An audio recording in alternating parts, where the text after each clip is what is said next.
Doctor नृपराज Sahu रचित बहुचर्चित नाटक वृत्ति परिवेशित। विश्व नाटक दिवस अवसर में गतकाली सोनपुर सहारा ट्रस्ट हाईस्कल ठारे नाट्यचक्र अनुष्ठान पक्षर नाटक वृत्ति परिवेषण करा जायथिला।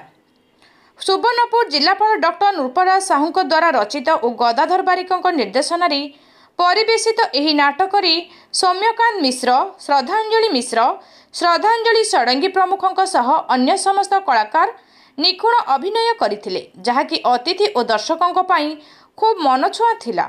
सुवर्णपुर जिलापाल डॉक्टर नृपराज साहू मुख्य अतिथि भाव जोगदे एही नाटक को शुभ उद्घाटन करी समाजर कौनसी कार्य छोट बड़ नुहे, एही नाटक जीवन पाई समाज पाई अनेक शिक्षा अछि एवं एही नाटक मनीषर जीवन सह बहुत संपर्कित बोली मत रखिथिले। सम्मानित अतिथि भाव अतिरिक्त जिलापाल अंजलिना प्रधान जोगदे कलाकारों अभिनय को प्रशंसा करथिले। प्रतीक महारणा, मिथुन कुमार साहू, राका पट्टनायक, सोमनाथ मिश्र, गतिकृष्ण मिश्र, गिरिजाशंकर भोईना, स्वराज महांती, प्रहलाद महला, पीताम्बर सुना, संजीव थानापति, आरती खमारी, दधी बाबू, गोपाल बेहेरा प्रमुख कलाकार एही नाटक रे अभिनय करथिले।